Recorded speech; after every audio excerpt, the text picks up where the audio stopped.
인사합시다. 열매 맺는 성도가 됩시다. 인사합시다.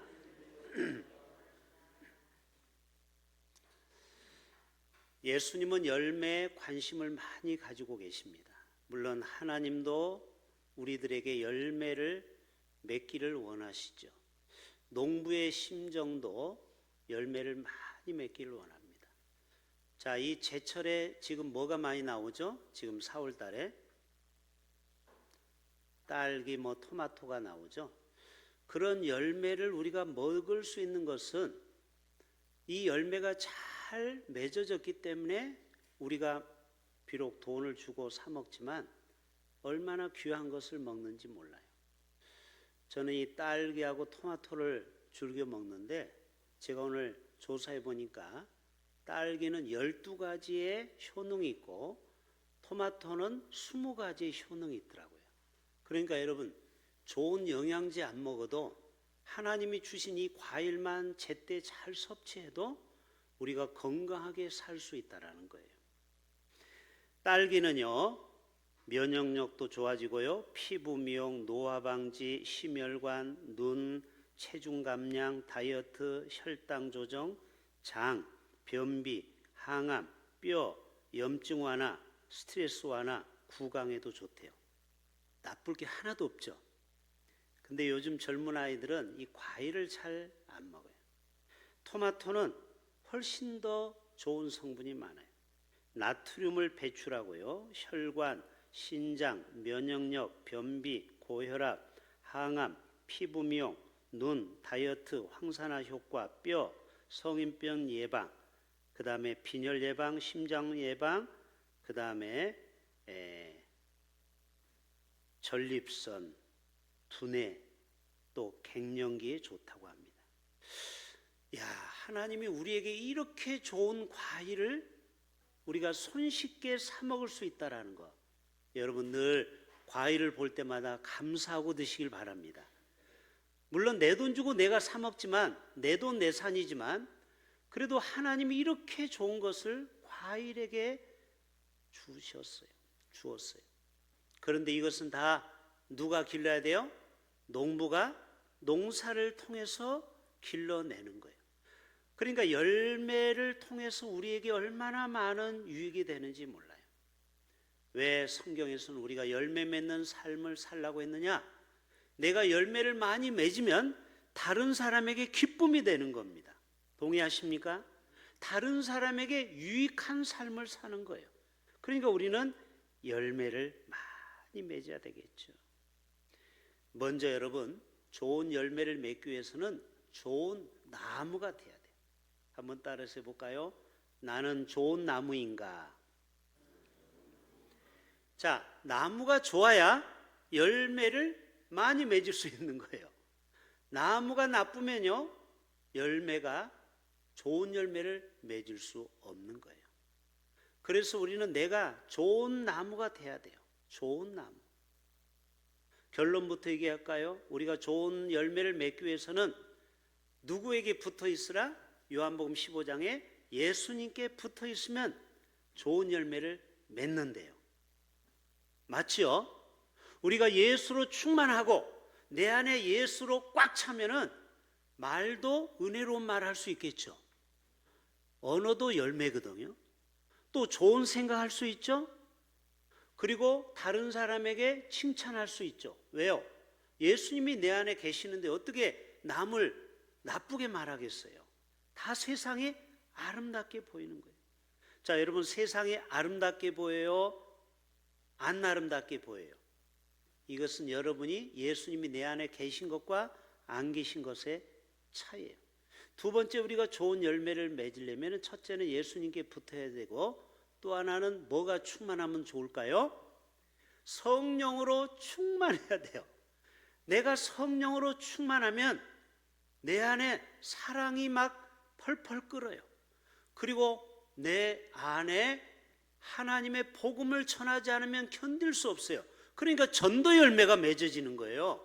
그리고 성령으로 충만하니까 기도를 하고 싶어지는 거예요. 아멘. 성경을 펼쳐서 읽고 싶은 거예요. 왜? 내 안에 성령께서 역사하는 거죠. 그래서 좋은 열매를 맺기 위해서는 두 번째 뭐가 충만해야 된다? 성령으로 충만해야 된다. 마지막 세 번째로는 어떻게 해야 될까요? 따라서 합시다. 가지를 치는 아픔을 견뎌야 된다. 자, 우리 사과를 칠 때 가지를 쳐요, 안 쳐요? 가지를 쳐야 돼요. 왜 그러냐면은 영양분이 다 여러 군데로 빠져나가면은 좋은 사과를 맺을 수가 없어서 불필요한 가지는 다 전지가위로 잘라내야 되는 거예요. 그래야 영양분이 집중적으로 좋은 열매를 맺는 그 가지에 집중적으로 영양분이 가도록 만드는 거예요. 무슨 말이에요? 가지를 칠 때, 가지가 잘릴 때 아픔이 있어요. 그래서 우리 찬양, 오늘 마지막 그런 찬양도 있죠. 우리를 더 연단하고 단련해서 이 고난의 과정을 겪어야 좋은 열매를 맺게 되는 줄로 믿습니다. 그래서 열매는 저절로 맺어지지가 않아요. 비바람도 맞고 태풍도 맞고 그 다음에 번개도 맞고 서리도 맞고 그 과정 속에서 우리가 좋은 열매를 맺게 되는 줄로 믿습니다. 또 좋은 열매를 맺으려면요, 한 장소에 3년 이상 5년 동안 그 자리에 뿌리를 깊이 내려야 돼. 따라서 합시다. 뿌리를 내려야 좋은 열매를 맺습니다. 자, 사과나무 이상용 원사님 몇 년 있어야 사과를 따죠? 3년에서 5년. 이 정도 걸려야 사과가 나는 거예요. 여러분 교회 생활도 새가족 오셔서 3년에서 5년 되어야 열매가 맺어지는 거예요. 그렇죠? 전도도 하게 되고 헌금 생활도 열심히 하고 봉사도 하고. 그런데 이 3년을 못 견뎌 하는 사람이 있어요. 5년을 한 교회에서 뿌리를 내려야 돼. 그래야 열매가 맺어지게 되는 줄로 믿습니다. 이게 자연의 원리라는 거예요. 오늘 열매를 맺는 자가 되자고 우리가 말씀하고 있어요. 여러분, 좋은 나무마다 아름다운 열매를 맺는다고 산상수훈에서 마태복음 7장에서 말씀하고 있어요. 이와 같이 좋은 나무마다 아름다운 열매를 맺고 못된 나무가 나쁜 열매를 맺나니. 그래서 우리는 좋은 나무에 접붙여야 돼요. 네? 나쁜 나무가 혹시 나쁜 나무라면은 좋은 나무에 접붙여야 우리가 좋은 열매를 맺을 수 있는 거예요. 좋은 나무가 나쁜 열매를 맺을 수 없고 못된 나무가 아름다운 열매를 맺을 수 없기 때문에 그렇죠.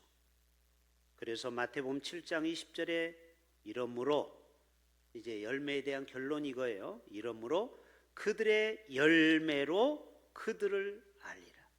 따라서 합시다. 그들의 열매로 그들을 알리라. 자, 사람이 처음에는 몰라요. 열매를 봐야 그 사람을 보는 거예요. 그래서 교회 1, 2년 가가지고는 그 사람의 진정한 그 사람의 속을 몰라요. 3년, 5년 열매가 나타나는 걸 보고 아, 이 사람은 진국이구나, 가짜구나 알 수 있어요. 신천지인들이 와가지고 1, 2년은 열심히 봉사해요. 그래서 교인들로부터 신임을 받고 목사님으로부터 신임을 받아요. 그때 어떤 직분을 받으면 그 직분을 가지고 자기의 욕심을 채우고 그 다음에 사람들을 꼬셔가지고 신천지로 데려가는 거예요. 그러니까 열매를 보려면 최소 3년에서 5년은 지켜봐야 돼요. 이 사람이 진짜 성도인가? 열매를 맺는 사람인가? 열매를 봐야 되는 거예요. 열매가 없는 사람은 가짜인 거를 늦게서 우리는 깨닫게 되는 겁니다. 우리는 사랑의 열매, 그 다음에 전도의 열매, 또 우리가 봉사 열매를 통해서 우리가 정말 주님의 진정한 제자인지를 알게 되는 거죠. 에베소서 5장 11절에도 너희는 열매 없는 어둠의 일에 참여하지 말고 도리어 책망하라. 자, 열매 없는 삶을 너희는 책망하라는 거예요. 그리고 열매를 맺도록 권면하라는 거예요. 왜 열매를 맺지 못합니까? 열매를 맺도록 농부는 이 과일을 거름도 주고 가지도 치고, 그리고 3년이 지나도 열매가 없으면 뭐라고요? 나무를 뽑아서 불에 태워요. 그리고 새로운 나무를 심어야 돼. 왜? 이제 소망이 없기 때문에. 그래서 제가 봉화에 있다 보니까 이 농사꾼들이 3년 5년 이렇게 열매를 안 열리는 열매는 과감하게 밭을 갈아서 그 나무를 뽑아버리더라고요. 그리고 은행나무라든지 다른 나무를 또 심어요. 왜냐면 농부는 어차피 땅에다가 경영을 해야 되잖아요. 좋은 열매를 맺어서 그걸 갖다 팔아야 돈이 되거든요. 그렇기 때문에 이 열매가 없는 나무는 농사꾼한테는 아무짝에 필요 없는 거예요. 그래서 그런 나무는 다 뽑아다가 땔감으로 쓸 수밖에 없는 거예요. 그렇기 때문에 우리는 예수님 안에서 열매 맺는 삶을 살아야 될 줄로 믿습니다. 우리 주님 앞에 가서 물어요. 너는 그동안 어떤 열매를 맺었느냐? 한 목사, 너는 목회하는 동안 어떤 열매를 맺었지? 저도 두려워요. 두려워. 여러분에게도 물을 겁니다. 당신은 직분을 받아서 어떤 열매를 맺었습니까? 주님은 우리에게 묻고 계셔요. 먼저 우리가 지난주에 앞부분에 이야기를 하면서 믿음의 덕을, 오늘 5절에도 나와 있죠. 지식, 절제, 인내, 경건, 형제의 사랑을 맺어라. 자, 7가지 열매를 먼저 너희는 맺을 것을 말하고 있죠. 이 7가지 열매가 뭐라고요? 믿음. 7가지. 믿음의 뭐를? 덕스러워야죠, 사람이. 그 다음에 덕의 지식, 지식의 인내, 그리고 절제, 그리고 절제의 인내를, 인내 경건을, 경건의 형제 우애를, 그리고 사랑을 더하라. 열매를 맺으라고 말씀하고 있어요. 여러분, 열매 없는 삶은요, 하나님의 목적을 저버리는 것입니다. 결국은 심판과 버림을 받아서 주님으로부터 꾸중을 받는 거예요. 여러분, 사울왕도 보세요. 열매 없는 삶을 산 거예요. 처음에는 왕이 됐다고 그렇게 좋아했는데 결과론적으로 보면은 사울에게는 열매가 없었어요. 결국 하나님이 그를 버릴 수밖에 없었죠. 베드로도 성령 받기 전에는 열매가 없어서 빈 그물을 가지고 고기를 잡았는데 한 마리도 못 잡았어요. 맞지요? 그때 주님이 저 깊은 데 가서 그물을 내리라. 순종하고 믿음으로 그물을 내렸더니 이제는 열매가 맺게 됐어요. 몇 마리를 얻었다고요? 153마리. 자, 이 비포와 애프터의 차이가 뭐예요? 전에는 하나님이 개입하지 않은 거예요. 예수님이.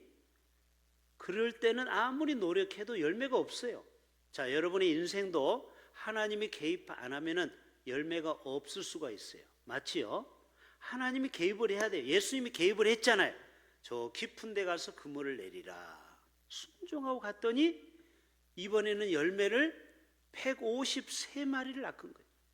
여러분, 이게 도대체 빵에서 153 몇 배예요? 153배잖아요. 한 마리도 못 잡았다고 성경이 분명히 말하고 있죠. 여러분, 혹시 여러분의 인생에 열매가 없다고 마음이 좌절을 갖게 될 때가 있죠. 그때는 자신을 돌아봐야 돼요. 내 힘으로 되는 게 아니구나. 힘으로, 능으로 되지 않는 거구나. 오직 하나님이 도와주셔야 되는구나 하고 하나님께 한번 도움을 구해 보세요. 그럴 때 하나님은 153마리의 고기를 주는 놀라운 복을, 은총을 주시는 것입니다. 여러분, 마가복음 11장에 보면은 예수님께서 멀리서 잎사귀 있는 한 무화과 나무를 보셨다고 했어요. 보시고 혹 그 나무에 무엇이 있을까 하여 가셨다고 했어요. 자, 사람은 저 나무를 보고 열매가 많이 맺을 거야 라고 하는 마음을 가지고 가요. 이거를 한 단어로 뭐라고 하죠? 뭐를 이렇게 마음으로 상상하고 당연히 열매가 있을 거라는 그 마음을 뭐라고 해요? 기대라고 하죠. 여러분, 기대라는 복음성과 가사가 있어요.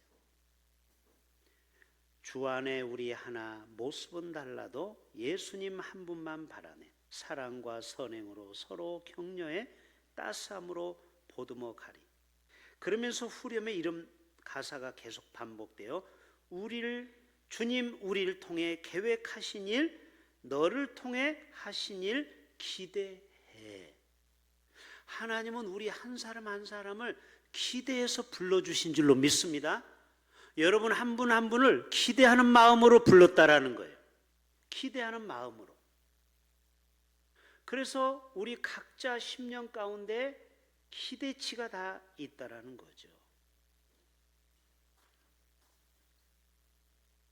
어떤 청년이 새로운 일장에 가서 일하게 됐어요. 기대를 엄청 많이 했어요. 세상 사람은 그 회사에만 들어가면 성공했다고 그랬어요. 근데 이 청년이 점점 실망을 하게 된 거예요. 회사 동료들이 보니까 월급날만 바라보고 열심히 일도 안 하고, 그리고 회사에 대해서 늘 자기들끼리 모여서 막 회장님 욕을 하고, 그 다음에 뭐 우리 회사는 과연 이렇게 가다가 망하는 거 아니야? 늘 이야기만 하면 부정적인 얘기를 하는 거예요. 이 청년은 기대치를 버리게 됐어요. 이 회사에 있다가는 나도 이렇게 망할 수밖에 없구나. 겉으로 볼 때는 사람들이 다 부러워하는 대기업인데 막상 들어가 보니까 이 회사 사람들이 애사심이 없는 거예요. 내가 과연 이 회사에 무엇을 바라보고 일할 건가 심각하게 고민을 하게 됐다는 거예요.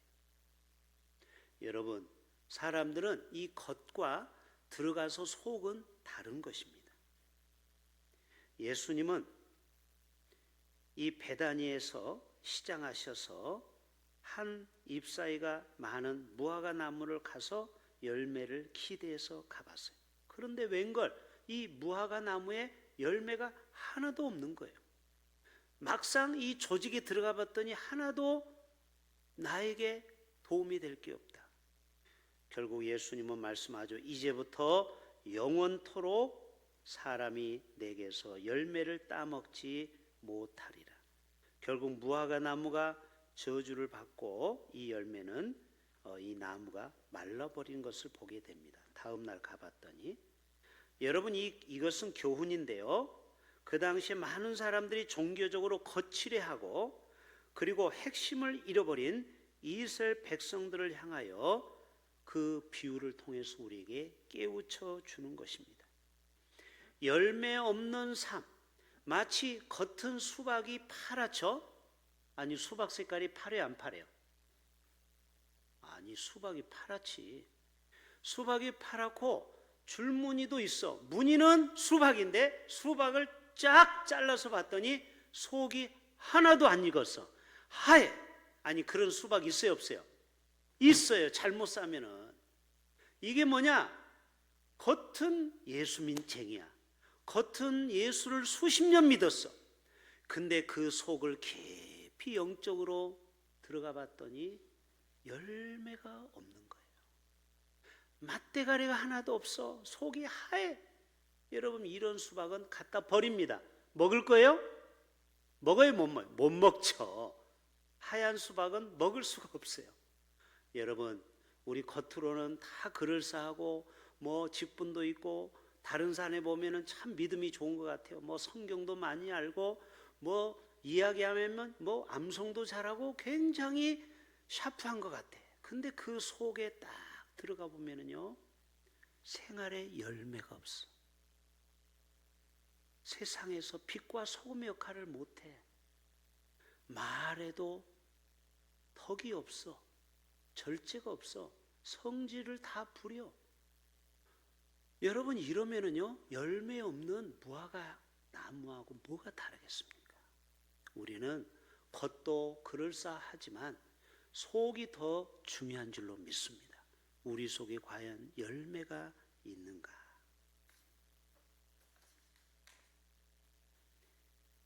누가복음 13장에 보면은 포도원 지기에게 이렇게 말하죠. 내가 3년을 와서 이 무화과 나무에서 열매를 구하되 얻지 못하면 버리라, 찍어 버리리라. 어찌하여 땅만 버리게 하겠느냐. 예수님은 3년 동안 12명의 열매를 남겼어요. 맞지요? 물론 한 명은 불량품이 돼가지고 예수를 부인했지만 그래도 11개는 정말 끝까지 예수님을 위해서 순교를 했잖아요. 그렇죠? 제자 11명은요 끝까지 주님을 위해서 순교의 제물이 됐습니다. 물론 요한만은 요한계시록을 쓰기 위해서 또 예수님의 어머니 마리아를 돌보라고 순교의 자리에 처하지 않게 했어요. 그래서 10명은 다 순교를 당했죠. 여러분, 오늘 또 우리는 열매 맺는 삶을 우리는 살아가야 되는 것입니다. 사랑의 열매, 기도의 열매, 전도의 열매. 여러분, 한나는 참 기도의 열매를 맺게 되었어요. 어떻게 됐죠? 하나님 앞에 날마다 가서 기도했더니 하나님께서 아이를 허락했죠. 사무엘이라는 위대한 아이를 선물해 주셨습니다. 또 베드로가 성령 받고 완전히 새 사람이 되니까 3,000명의 열매가 맺어져서 세례 받는 사람이 3,000명이나 되었다고 했어요. 바로 여러분, 하나님이 함께하는 사람, 성령으로 변화된 사람은 이렇게 열매가 풍성하다라는 것입니다. 우리 교회 모든 성도님들이 우리가 정말 성령으로 하나 된다면은 우리 안에 이러한 열매가 많이 맺어지게 될 줄로 믿습니다. 여러분, 전도도 내 힘으로 안 되죠. 그러나 우리 안에 예수님이 계시고 성령님이 함께 하시는 사람에게는 그 사람을 통해서 열매가 많이 맺어지게 될 줄로 믿습니다.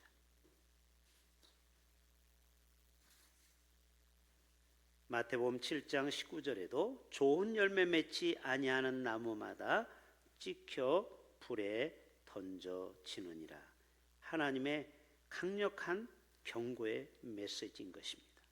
우리 마지막 같이 따라서 해볼까요? 좋은 열매 맺지 아니하는 나무마다 찍혀 불에 던져지느니라. 자, 이런 사람이 어떤 사람인가 살펴보니까 성경에 한 10여 명이 결국은 열매를 맺지 못하고 결국은 불에 던져지는 삶을 살았더라고요. 첫째는 가인의 삶이에요. 가인은요, 동생을 죽인 최초의 살인자 아닙니까? 그러나 그는 끝끝내 내가 동생을 지키는 자입니까? 하면서 죄책감에 사로잡혀서 누가 자기를 죽일까 봐 걱정했지 하나님 앞에 진정한 회개를 했다라는 말이 성경에는 안 나와요. 결국 가인은 열매 없는 삶을 살다가 갔습니다. 그리고 이 바로 왕도 또 그렇고 또 롯의 아내도 결국은 뒤를 돌아보다가 결국 소금기둥이 되고 또 에서도 결국은 좋은 열매를 맺지 못했습니다. 그리고 바로 왕, 사울 왕도 그 다음에 헤롯 안티파도.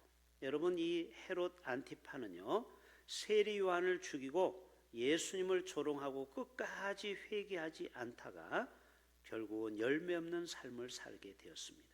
나발도 그랬고요. 하만도 얼마나 교만했습니까? 결국 하만도 열매 없이 10아들과 함께 참수를 당하게 되었습니다. 아나니아와 삽비라도 성령을 속이고 그렇게 비참하게 갔습니다.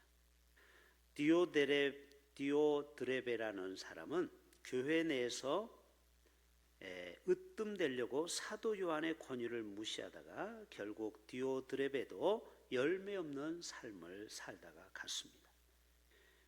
이 사순절 네 번째, 다섯 번째 주간을 우리가 맞이하면서 고난 주간을 맞이하면서 우리는 좋은 열매를 맺어야 될지언정 나쁜 열매를 맺는 이러한 삶을 우리는 살아가서는 안 될 줄로 믿습니다. 우리의 겉모습이 아무리 화려할지라도 실상이 없는 신앙, 열매 없는 신앙은 주님이 원하시는 모습이 되지 않는 것입니다. 열매 맺는 자가 되어서 주님으로부터 칭찬받기 위해서 우리는 세 가지를 다시 한번 기억해 봅시다. 포도나무 대신 예수님께 붙어 있고, 그리고 늘 베드로처럼 성령 충만한 삶을 살고, 그리고 가지를 칠 때 우리가 아프고 시련이 오지만 그것을 잘 견딤으로 주님으로부터 열매를 많이 맺어가는, 그래서 100배, 60배, 30배 열매를 맺는 저와 여러분의 삶이 되시기를 주님의 이름으로 축복합니다. 하나님 아버지, 오늘 또 우리의 삶 속에서 열매 없는 자가 되기를 원하시는 주님, 그렇습니다.